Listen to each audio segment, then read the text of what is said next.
मुसाफिर तन्हा मुसाफिर मुसाफिर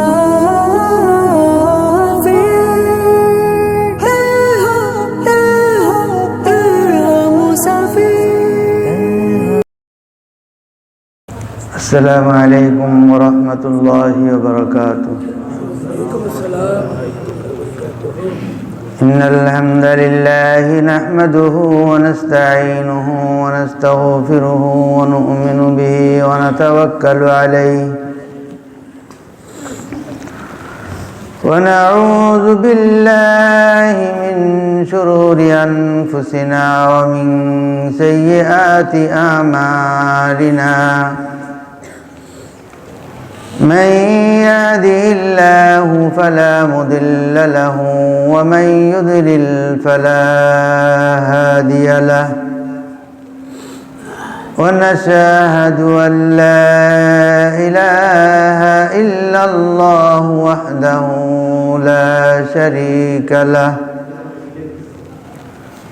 ولا نذير له ولا وزير له ولا مثيل له ولا مشير له ولا معين له ونشهد أن سيدنا وسندنا وحبيبنا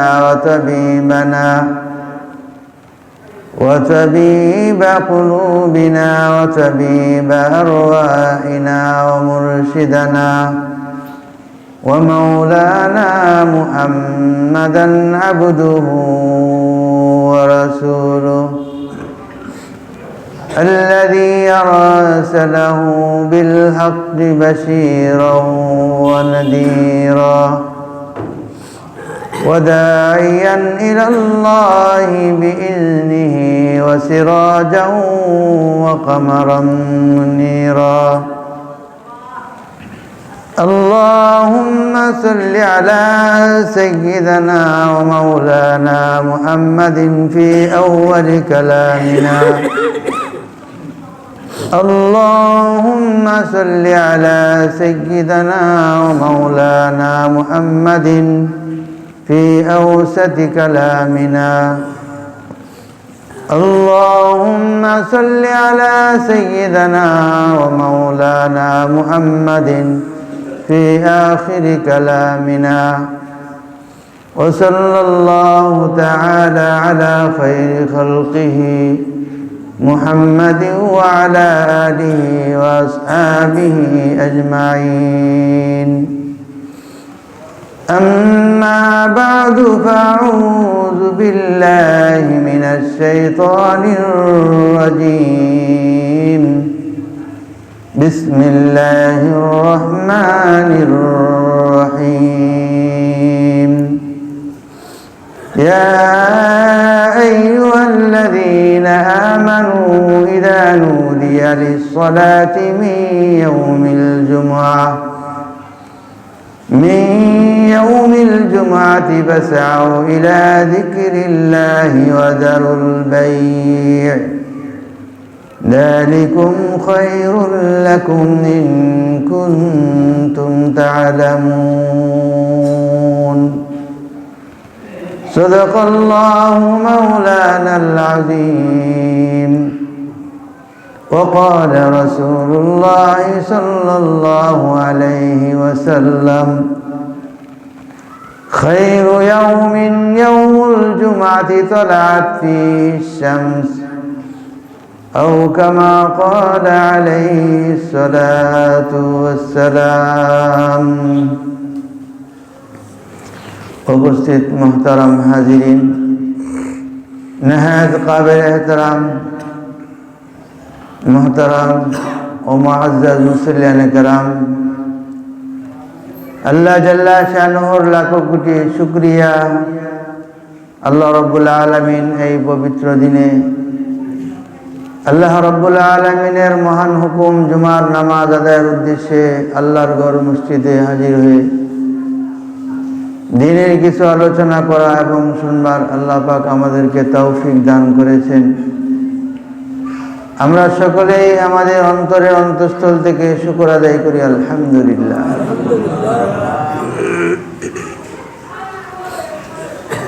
আল্লাহ রাব্বুল আলামিন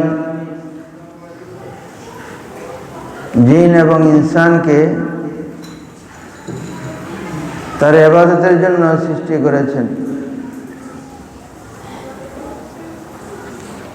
ভিন্ন কোনো উদ্দেশ্যে আল্লাহ তাআলা জিন এবং ইনসানকে পয়দা করেন।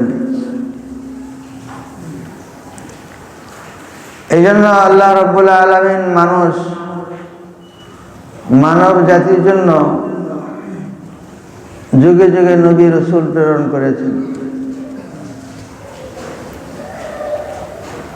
কারণ মানুষ তো কিছু রব্বানা লা ইলমা লানা ইল্লা মা আল্লামতানা, যে আমাদের কোনো ইলম নাই, কোনো জ্ঞান নাই, ইল্লা মা আল্লামতানা, আপনার জানানো ছাড়া। আল্লাহ তাআলা আমাদেরকে যা জানিয়েছেন সেটার জ্ঞান, সেটা আমাদের জানা আছে। আর যেগুলো আমাদেরকে জানান নাই তা আমরা জানি। সেই জন্য জানানোর জন্য যে হাত্তাকে হযরত আদম আলাইহিস সালাম যখন দুনিয়াতে এসেছেন, তখন দুনিয়াতে তো সব কিছু প্রস্তুত, রেডি পাইছেন। কিন্তু যতক্ষণ পর্যন্ত এই দুনিয়ার বস্তুর জ্ঞান হযরত আদম আলাইহিস সালামকে দান না করছেন, ততক্ষণ পর্যন্ত তিনি জানেন না। যেমন ফেরেশতাদেরকে যখন জিজ্ঞাসা করা হয়েছিল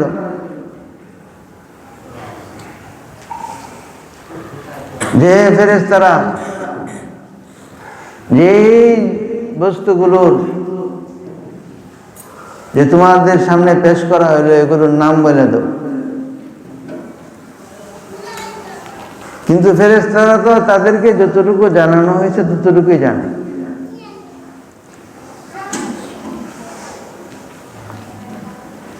আর হযরত আদম আলাইহিস সালামকে জানানো হয়েছে বিদায়, যখন তাকে বলা হইলো সবকিছুকে বলে দিলেন।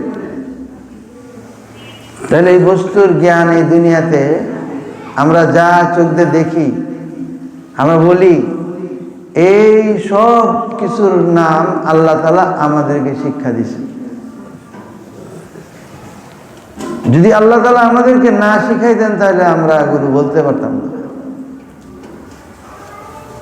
এইভাবে আল্লাহ তাআলা দুনিয়াতে হযরত আদম আলাইহিস সালাম থেকে নিয়ে সমস্ত আম্বিয়া কেরামকে যে দুনিয়াতে পাঠাইছেন, যে মানুষের চলার নীতি কিভাবে চলবে, এবং এই দুনিয়ার পরে, এই জগতের পরে যে আরেকটা জগৎ আছে, সেই জগৎ সম্পর্কে যে জ্ঞান, সেই জ্ঞানও আল্লাহ তাআলা আমাদেরকে দিয়েছেন আম্বিয়া কেরামের মাধ্যমে।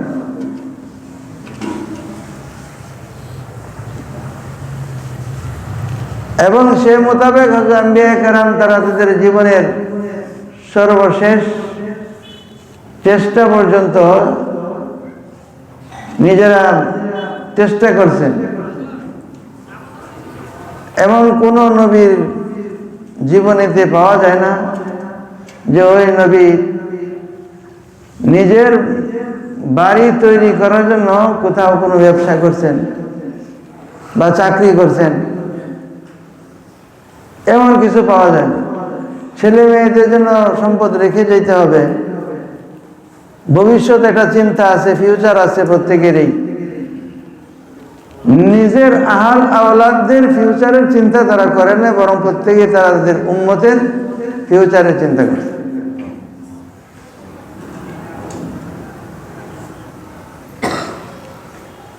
তো ওই চিন্তায় আমাদেরকে আম্বিয়া কেরাম দিয়ে গেছেন, আর ওই চিন্তায় আমাদের করতে হবে, সেভাবেই আমাদের চলতে হবে। কিন্তু আমাদের কর্ম বলে দেয় যে আখিরাতের প্রতি যে আমাদের কতটুকু চিন্তা আছে। ইয়া আইয়ুহাল্লাযীনা আমানু ইযা নুদিয়া লিস-সালাতি মিন ইয়াউমিল জুমআহ ফাসআউ ইলা যিকরিল্লাহি ওয়া যারুল বাই'। হে ইমানদাররা, যখন জুমার আযান হয় জুমার দিনে, ফাসআউ ইলা যিকরিল্লাহ, জুমার নামাজের দিকে দৌড়ে যাও। ওয়া যারুল বাই', কাজ কাম ব্যবসা বাণিজ্য সব ছেড়ো। আমাদের তো আযান হয়ে গেছে, কিন্তু ব্যবসা বাণিজ্য দোকানপাট এখন বন্ধ হয়ে গেছে, সব চলতেছে। যে আযানের পরেও, আযানের 10-15 মিনিট চলে গেছে, জুমার দিন এক কাতারে হয় না। আযানের পরে জুমার নামাজের প্রস্তুতি ছাড়া যে কোনো কাজ করা হারাম। এটা জায়েজ না জায়েজের মাসলা না ভাই। যে জুমার দিনে যখন জুমার আযান হয়ে যায়, কারণ জুমার আযানটা ওই আউয়াল ওয়াক্তে দিয়ে দেওয়া হয়, যখন আযান হয়ে যায় আযানের পরে জুমার প্রস্তুতি ছাড়া যে কোনো কাজই হারাম। তাহলে কত মানুষ যে জুমার দিন এটি স্পেশাল একটা দিন, খায়রু ইয়াউমিন তলাআত ফিহি শামস ইয়াউমুল জুমআহ। আল্লাহর রাসূল সাল্লাল্লাহু আলাইহি সাল্লাম বলছেন যে সর্বশ্রেষ্ঠ দিন হইল যেদিন সূর্য উদয় হয়। যেদিন সূর্য উদয় হয় জুমার দিন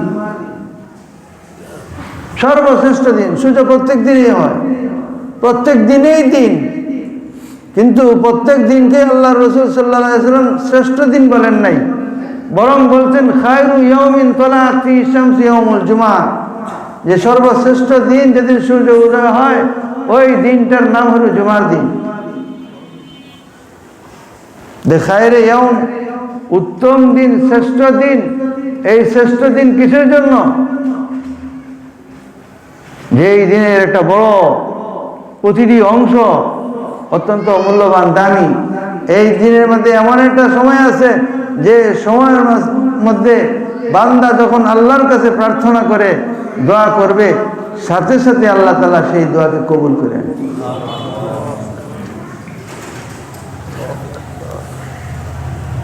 এই জন্য সপ্তাহের অন্যান্য দিনের কাজে ব্যস্ত থাকবে, কাজ কাম করবে, বসে থাকবে না, অলসতা করবে না। আবার জুমার নামাজ হবে, জুমার নামাজের পরেও অলসতা করবে না, কাজে নেমে যাবে।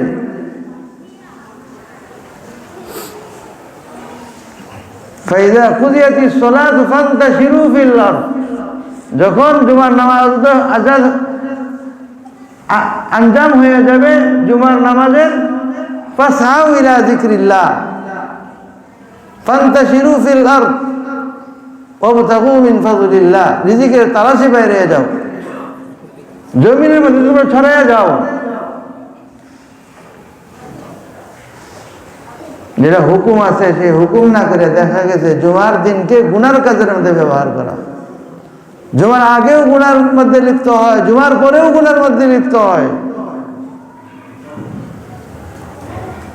এই দিনকে তো আল্লাহ তাআলা সর্বশ্রেষ্ঠ দিন বানাইছেন, আল্লাহ রাসূল সাল্লাল্লাহু আলাইহি সাল্লাম সর্বশ্রেষ্ঠ দিন বলছেন। ফীহি খুলিকা আদম, হযরত আদম আলাইহিস সালাতু ওয়াস সালামকে এই শুক্রবার দিন সৃষ্টি করছেন আল্লাহ তাআলা। সুবহানাল্লাহ। আদমকে আশরাফুল মাখলুক, ইনসান, সর্বপ্রথম মানুষ দুনিয়াতে, আশরাফুল মাখলুক, এই মানুষকে সৃষ্টি করছেন কোন দিনে? সর্বশ্রেষ্ঠ দিনে।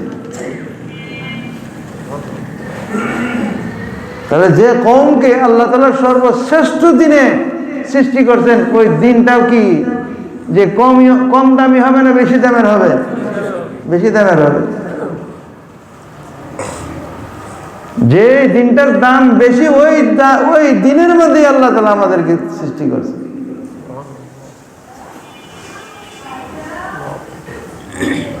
হযরত আদম আলাইহিস সালাতু ওয়াস সালামকে যে সৃষ্টি করা, যে শ্রেষ্ঠ দিনের মধ্যে হযরত রাসূল আকরাম সাল্লাল্লাহু আলাইহি ওয়াসাল্লাম জুমার দিনে জুমার নামাজ পড়াইতেছেন। সিরিয়া থেকে মাল আইছে, ব্যবসায়ী কাফেরা চলে আসছে। সারা সপ্তাহে কখনো পাওয়া যায়, কখনো পাওয়া যায় না। কিন্তু মাল এমন সময় আসছে যে খবর হয়ে গেছে যে সিরিয়া থেকে ব্যবসায়ীরা আসছে, কাফেরা আসছে, মাল। নামাজ রাইখাই দৌড়াইছে ওইদিকে।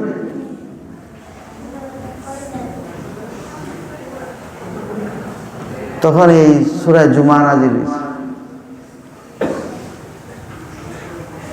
যে যখন আজান হয়ে যাবে ফাসাউ ইলা যিকরিল্লাহ ওয়া যারুল বাই, যে তোমরা নামাজের দিকে দৌড়াবে। ওয়া যারুল বাই, বেচা কিনা ওই দিন বন্ধ, ওই সময় বেচা কিনা বন্ধ। আজানের পরে কোনো বেচা কিনা নাই। আজানের পরে বেচা কেনা হইলেও ওই বেচা কিনা ওটা হারাম হবে, হালাল হবে না, ওই কাজটা হারাম। খায়রু ইয়াউমিন তালাআত ফীহি শামসু ইয়াউমুল জুমআ ফীহি খুলিকা আদম ওয়া ফীহি উদখিলাল জান্নাহ। হযরতে আদম আলাইহিস সালাতু ওয়াস সালামকে আবার এই দিনের মধ্যে কি করা হয়েছে? বেহেশতে প্রবেশ করানো হয়েছে। যে তামাম কায়নাতের মধ্যে এই সৃষ্টির শুরু থেকে নিয়ে শেষ পর্যন্ত এবং আপনি আমার যে আখেরি মঞ্জিল, আখেরি ঠিকানা, সবার যে ভালো ফল চাই, ভালো ফল পাই, সেটার নামই তো হইল বেহেশত। আর সেই বেহেশতকেও বানানো হয়েছে কোন দিন? শুক্রবার দিন। সুবহানাল্লাহ। তাহলে কেমন দিনটাকে আল্লাহ তাআলা বাছাই করে নিয়েছে। হযরত আদম আলাইহিস সালাতু ওয়াস সালামকে এই দিনে সৃষ্টি করছে, বেহেশতের মধ্যে এই দিনে দিছেন। বেহেশত কি চারটি খানি কথা? এটা যে কারো যদি এর সুরত কারো নজরে আসা যায়, পাগল হয়ে যায়। নবী আলাইহিস সালাতু ওয়াস সালাম মেরাজে গেছেন, আল্লাহ তাআলা জান্নাত জাহান্নাম দেখিয়েছেন। তো জান্নাতের মধ্যে আল্লাহর রাসূল সাল্লাল্লাহু আলাইহি সাল্লামের যে ঘর, যে শুভ্র সাদা সফেদ যে মহল, সেই মহলকে দেখায় দেওয়া হয়েছে। হুজুর আশ্চর্য হয়েছে যে এই ঘরটা কার? জিবরিল বলছে এই ঘর তো আপনার। সে ঘরে, আমার ঘরে আমার ঢুকতে দোকানের সময় হয় নাই। নবী আলাইহিস সালাতু ওয়াস সালাম পর্যন্ত নিজের ঘরের জন্য ঘরে ঢুকবেন, পাগল হয়ে গেছেন। হযরত আদম আলাইহিস সালাতু ওয়াস সালামকে এই দিনে বেহেশতের মধ্যে প্রবেশ করানো হয়েছে। আল্লাহ। ওয়া ফীহি আল কিয়ামা, আবার এই দিনে কিয়ামত ঘটবে। এই দিনে কি করবে? কিয়ামত হবে। কিয়ামত করলে আমরা ভয় পাই যাই, আরে বাবা রে কিয়ামত হয়ে গেছে বা কিয়ামত হয়ে যাবে। হ্যাঁ, সব কিয়ামত কিয়ামত না। মান মাতা ফাকাদ কামাত কিয়ামাতুহু, হাদিসের মধ্যে আছে যে মৃত্যুবরণ করলো তার কিয়ামত কায়েম হয়ে গেছে। আসলে দুনিয়ার তো তার কিয়ামত শেষ, দুনিয়ার সব কিছুই তো শেষ। কিন্তু আসলে কি এটা কিয়ামত? সবার জন্য কিয়ামত না। যখন ছোটর দিকে একটু বড় হইলাম, বড় হওয়ার পরে দিয়া বুঝতে শুরু করলাম, প্রত্যেকের বেলায় বুঝতে শুরু করার পরে বাড়ির থেকে মা বাপ বাইর করে দিচ্ছে। কই বাইর করে দিচ্ছে? যাও পড়াশোনা করো, বড় হো। আমার উপরে তো কিয়ামত হয়ে গেছে। এটা আমার যে ঘর থেকে বের করে দিল, বাড়ি থেকে বের করে দিল, আমি বের হয়ে আসলাম, বাড়ি ছাড়লাম, আমার তো যে মা বাপ ছাড়া একদিন ঘুমাইনি, আমার রাতের বেলা ঘুম হয় না, চোখ দিয়ে পানি পড়ে, অবস্থা তো আমার বেগতিক, টিকতে পারি না। এক সপ্তাহ পরে আমি বাড়িতে চলে যাই, বাড়িতে যে আবার ধমকি খাই, আবার চলে আসি, চলে আসার পরে যে মনে মানায় নেই, মানায় নেওয়ার পরে যে পিতা মাতা যে আমার উপর যে কিয়ামত চালায় দিছে, আসলে তো এটা কিয়ামত না, এটা হলো যে বাড়ি থেকে আমাকে বের করে দেওয়ার হইলো, অর্থ হইলো যে তোমার যে ভবিষ্যৎ আছে, যে ভবিষ্যতে তোমার যে একটা অবস্থান তৈরি হবে, সেই অবস্থান তৈরির জন্য এই বাড়িতে তোমার থাকা যাবে না, এখান থেকে তোমার শর্ত হবে, তাহলে তোমার দ্বারা তোমার ভবিষ্যৎ প্রতিষ্ঠিত হবে। আল্লাহ তাআলা এই দিনে কিয়ামত ঘটাবেন, এর অর্থ হইল যে তার জীবনকে, যে হযরত রাসূল আকরাম সাল্লাল্লাহু আলাইহি ওয়াসাল্লাম, হযরত আম্বিয়া কেরাম মানুষকে যেভাবে গুনাহমুক্ত বেগুনাহ হইয়া নেক আমল কইরা কষ্ট কইরা মেহনত কইরা দুনিয়াতে জীবন যাপন করে আল্লাহর হুকুমকে মেনে তারপরে যখন সে যাবে, তখন তার মৃত্যু হবে, মৃত্যু হওয়ার পরে আল্লাহ তাআলা ওই কিয়ামতের ময়দানে তার জন্য আরামের জায়গা আরশের নিচে ছায়া দেওয়া হবে, এরপর বিচার আচার হবে, বিচার আচার হওয়ার পরে আল্লাহ পাক তাকে বেহেশত দেন। সুতরাং কিয়ামতের অর্থ কিয়ামত না, হ্যাঁ কিয়ামত তার জন্য যে দুনিয়াতে আসলো কুনতু কানজাম মাকনিয়া ফাআযহারা, যে আল্লাহ তাআলা বলেন যে আমি একটা গোপন জিনিস ছিলাম, গোপন একটা ধন ছিলাম, আমি তোমাদের মাধ্যমে নিজের প্রকাশ ঘটাইছি। আমাদেরকে সৃষ্টি না করলে একজন স্রষ্টা আছেন, এটা তো আমরা বুঝতাম না, আমাদের বোঝার কোনো কায়দা ছিল না। এজন্য আমাদের কাজ হলো আল্লাহর সাথে পরিচয় করা, আল্লাহর সাথে পরিচয় লাভ করা। যদি আল্লাহর সাথে পরিচয় লাভ করতে পারি যে তিনি আসলে কে, তার দাম কত, তিনি আমাদের কেন দুনিয়াতে পাঠাইছেন, যে এইভাবে এই যে বাজার সদাই করলাম, খাইলাম, পেশাব পায়খানা হয়ে বের হয়ে যাব, জীবনে একদিন চিন্তাও করলাম না। তাফাক্কারু ফি খালকিল্লাহ, আল্লাহ কত ছোট বড় কত প্রকারের মাখলুক তিনি সৃষ্টি করছেন, একটু চিন্তা করো, একটু চিন্তা করে দেখো না। এই যে দুইটা চোখ, এই দুইটা চোখকে নিয়ে একটু চিন্তা করে দেখো। আল্লাহ না করো কারো চোখ দুইটা যে কোনো কারণ নষ্ট হয়ে গেছে, তখন তো বুঝতে পারবে যে আল্লাহ কত বড় দামি এবং দামি নিয়ামত আমাকে চোখ দুইটা দিয়েছিল। এই যে কান আর শ্রবণ শক্তি, কি আছে এর ভিতরে? এখানে কোনো বাজনা বাজে ভিতরে? যে ওই বাজনার দ্বারা তৈরি হয়, এটা একটা পর্দা শুধু লাগাই দিয়েছে ওখানে ভিতরে, আর কিছুই না। এটা একটা পশুকে দেবো করে তার কানটা আপনি কাটবেন, কাটা দিয়ে কেন কি আছে এখানে? নিজেটা তো কাটা সম্ভব না, মানুষকে কাটা সম্ভব না। হালাল একটা পশুকে জব করার পর আপনি ওটাকে দেখেন, আপনি ওখানে কি আছে? কিছুই নাই ওখানে। অথচ এর ভিতরে আল্লাহ তাআলা কত যে শ্রবণ শক্তির মতো নিয়ামত আল্লাহ তাআলা গচ্ছিত রেখে দিয়েছে।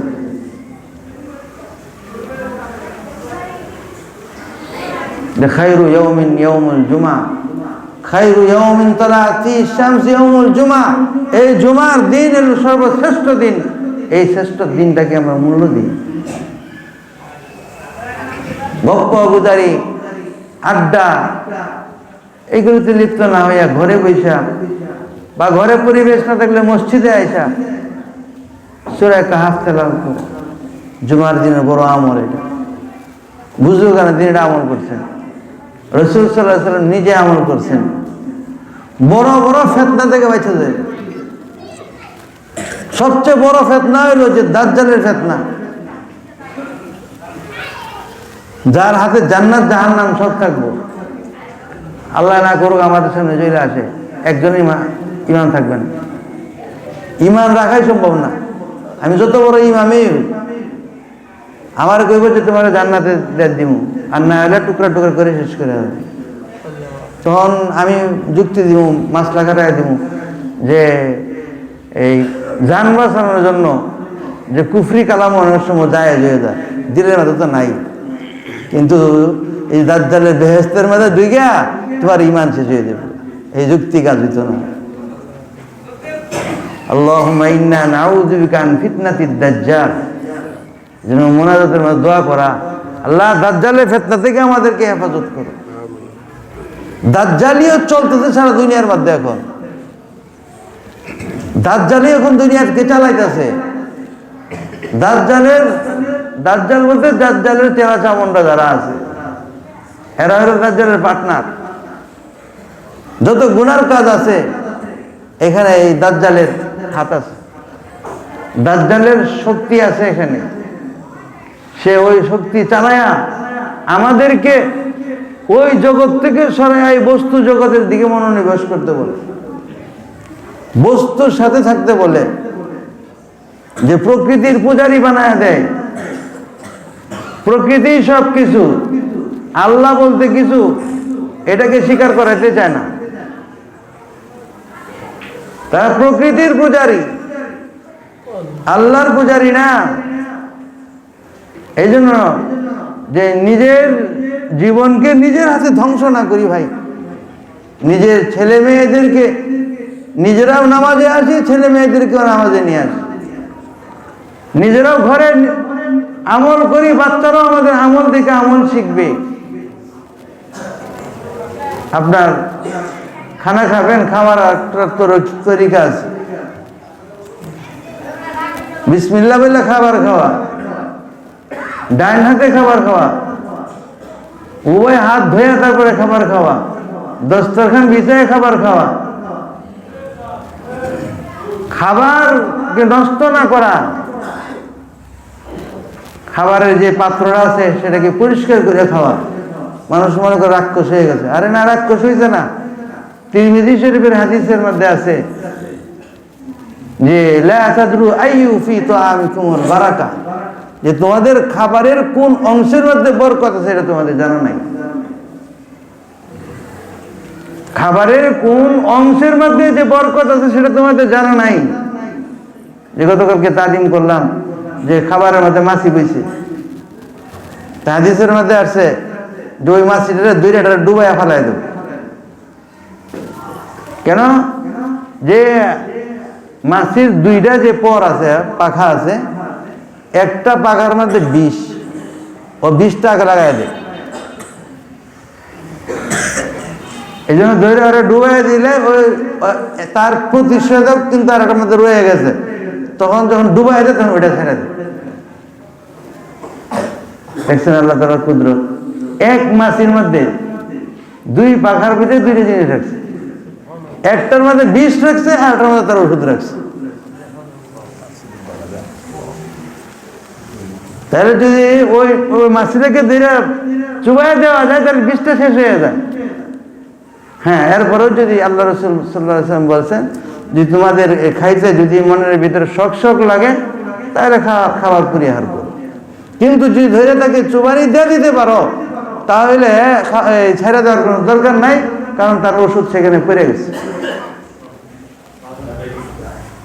তাহলে আল্লাহ তাআলা দেখেন একটা মাছি, এই মাছির মধ্যে কি রাখবে, দেখ পরের মধ্যে বিষ আর এটার মধ্যে ঔষধ। এদের খাবার যখন খাবে তখন পরিষ্কার করে খাওয়া, গোশতের হাড্ডি এটা ভালো করে চাবাইয়া খাওয়া। কেন? যে আল্লাহ তাআলার নিয়ামত। এবং হাদিসের মধ্যে বলা হয়েছে যে এই খাবার এটা হলো সরকারি মাল। সরকারি মাল বলতে আল্লাহর দেওয়া মাল, কারণ এটা আমার বাবা তৈরি করে নাই, আপনি আমার বাবা তৈরি করেন নাই। একটা গম তৈরি করার মতো ক্ষমতা পৃথিবীর কারো নাই। একটা গমের দানা তৈরি করবে পৃথিবীর মধ্যে কেউ কারো নাই। এই জন্য আল্লাহ রাসূল সাল্লাল্লাহু আলাইহি ওয়াসাল্লাম খাবারকে বলছেন এই খাবার হলো আল্লাহর নিয়ামত, এই নিয়ামত হলো সরকারি নিয়ামত। আল্লাহ তাআলা আমাদেরকে আমল করার তৌফিক দান করুন। ওয়া আখিরু দাওয়ানা আলহামদুলিল্লাহ।